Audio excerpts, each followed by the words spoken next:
उत्तर प्रदेश की 69,000 शिक्षक भर्ती पूरे देश भर के विभिन्न राज्यों में जो ऑनगोइंग भर्तियां हैं या फिर जो कंप्लीट हो चुकी हैं उनके लिए, क्योंकि जिस प्रकार से पहली बार 2018 के गजट नोटिफिकेशन के बाद से श्री राम शरण मौर्य वाले मामले में माननीय सुप्रीम कोर्ट ने जजमेंट दिया था, उसी के आधार पर सभी राज्यों में बीएड को अलाउ किया गया।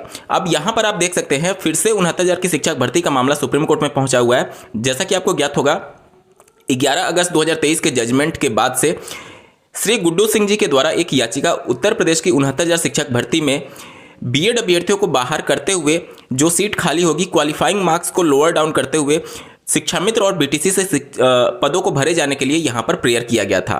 इस मामले में 2 हियरिंग हो चुकी है। पहली हियरिंग में आपको ज्ञात होगा कि ऑनरेबल सुप्रीम कोर्ट ने इस नए एसएलपी को एक्सेप्ट करने से मना किया था और उन्होंने ये कहा था कि ये 2020 का जजमेंट है सुप्रीम कोर्ट का और उसके रिव्यू के तौर पर आपको आना चाहिए।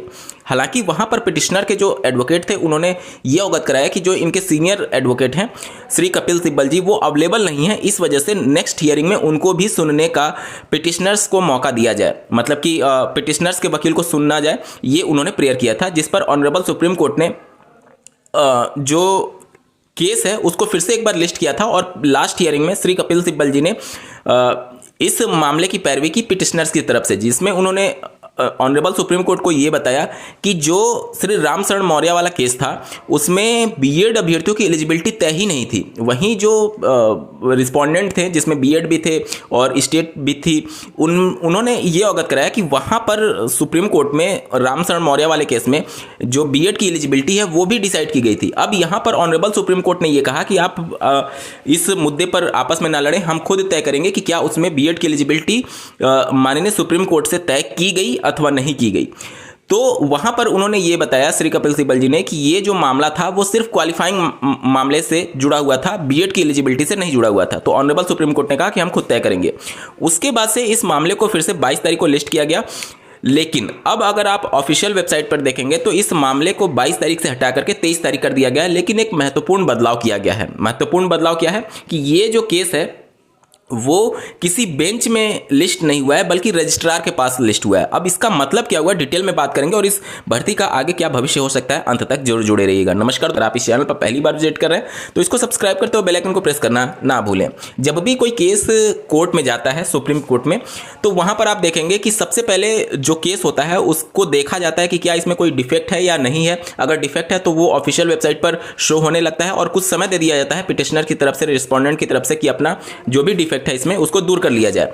यहां पर जब डिफेक्ट दूर हो जाता है उसके बाद से जो रजिस्ट्रार होते हैं उनका ही ये जिम्मेदारी होता है कि किस बेंच में इसको लिस्ट किया जाए। अगर किसी पहले के फैसले को चैलेंज किया गया है और ऑनरेबल सुप्रीम कोर्ट ने ऑलरेडी उस पर कुछ चर्चा करते हुए कोई जजमेंट दिया हुआ है तो उन्हीं के बेंच में ये केस लिस्ट किया जाता है। ये सब कुछ डिसाइड होता है रजिस्ट्रार के माध्यम से। अब यहाँ पर अगर आपको ज्ञात हो तो सितंबर 2023 में रजिस्ट्रार के द्वारा ही जो श्री अर्नब घोष जी की याचिका थी, रिव्यू पिटिशन था, मॉडिफिकेशन क्लेरिफिकेशन एप्लीकेशन कर लीजिए, उसको उन्होंने खारिज कर दिया था। मतलब कि बिना सुने, बिना बेंच में लिस्ट किए हुए ही रजिस्ट्रार लेवल पर मामला खारिज हो गया, क्योंकि रजिस्ट्रार पहले ये फिल्टर आउट करते हैं कि क्या ये मामला सुने जाने के लिए है अथवा नहीं है। तो यहां पर 69,000 की शिक्षक भर्ती का मामला अगर आप देखेंगे तो ऑनरेबल सुप्रीम कोर्ट शुरुआत से ही इस मामले को एज ए फ्रेश एसएलपी के तौर पर सुनने से मना कर रही थी। अगर आप फर्स्ट हियरिंग वाला देखेंगे, वहां पर पिटिशनर की तरफ से जो एडवोकेट थे उन्होंने जब रिक्वेस्ट किया कि एटलीस्ट हमारे जो सीनियर एडवोकेट हैं श्री कपिल सिब्बल जी, उनको सुन लीजिए, उनको सुनने के लिए एक हियरिंग का डेट दिया गया था। अब यहां पर सुप्रीम कोर्ट खुद ये तय कर रही है कि ये मामले को रजिस्ट्रार लेवल पर लिस्ट किया जाए। इसका मतलब ये हो गया कि अभी देखिए, जैसे जितने भी रिस्पोंडेंट हैं इसमें उनको नोटिस इशू किया गया है सुप्रीम कोर्ट के माध्यम से। अब जब वो अपना नोटिस सर्व करेंगे तो वो रजिस्ट्रार को सर्व करेंगे, रजिस्ट्रार को सर्व करेंगे। उसके बाद से ये सभी नोटिस लिखित फॉर्म में होगा। उसके बाद से रजिस्ट्रार ये तय करेंगे कि क्या ये मामला सुने जाने के लिए है अथवा नहीं है। क्योंकि देखिए, 69,000 की भर्ती का मामला और श्री अर्नब घोष जी की याचिका का मामला सिमिलर है। क्यों? क्योंकि अर्नब घोष जी की जो याचिका थी उसमें यही प्रेयर था कि पहले की जो भर्ती है उसको 11 अगस्त के जजमेंट से प्रभावित ना किया जाए, जिसे रजिस्ट्रार लेवल पर यह कहते हुए कैंसिल कर दिया गया कि आप पुरानी किसी भर्ती को बाद के सुप्रीम कोर्ट के आदेश के आधार पर उस भर्ती में फिर से री हियरिंग या फिर री ओपन नहीं करा सकते।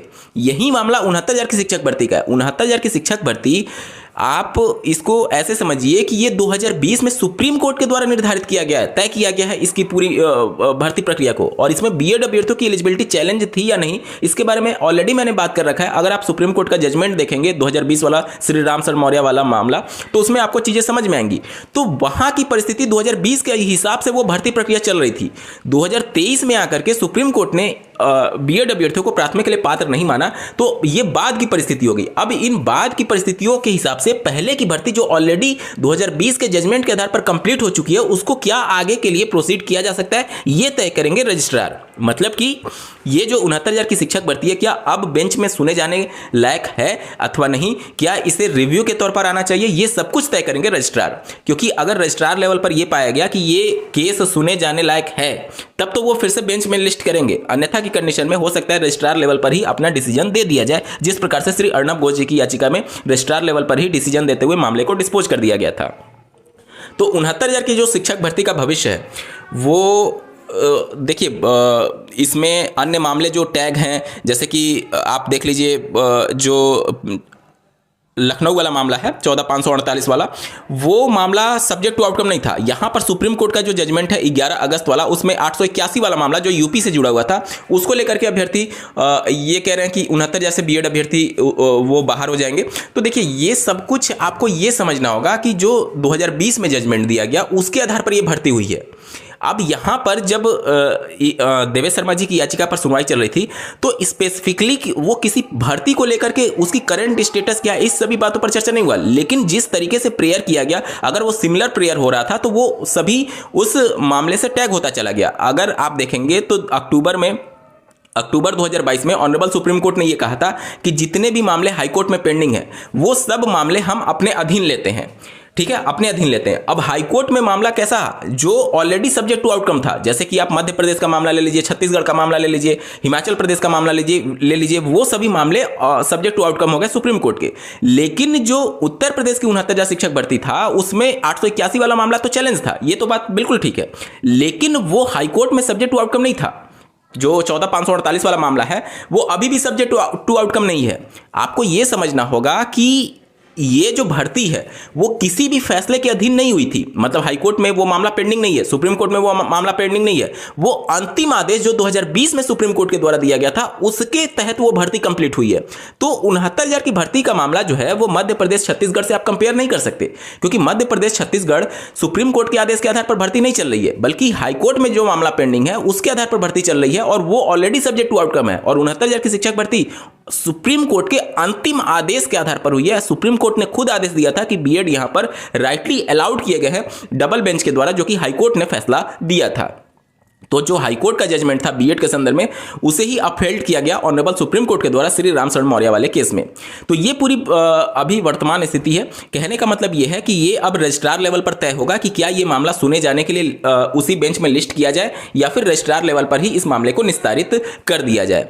तो जब 23 तारीख को सभी अपना आंसर काउंटर फाइल कर देंगे, उसके बाद से रजिस्ट्रार खुद तय करेंगे कि क्या ये मामला सुना जाएगा या फिर यहीं से निस्तारित हो जाएगा। आपने पहले ही हियरिंग में इसका पूरा जो माइंडसेट था सुप्रीम कोर्ट का, वो आपने देख लिया होगा। सुप्रीम कोर्ट इस मामले को सुनने को तैयार ही नहीं थी। वो साफ तौर पर कह रही थी कि ये फ्रेश एसएलपी के तौर पर आ ही नहीं सकता, क्योंकि आप 2020 के जजमेंट को रिव्यू कराने जा रहे हो, और आपको उसी रिव्यू के तौर पर आना चाहिए, ना कि फ्रेश एसएलपी के तौर पर। उम्मीद करता हूं आपके डाउट क्लियर हो गए होंगे। इस वीडियो को देखने के लिए आपका बहुत बहुत धन्यवाद। भगवान करे आपका दिन शुभ हो।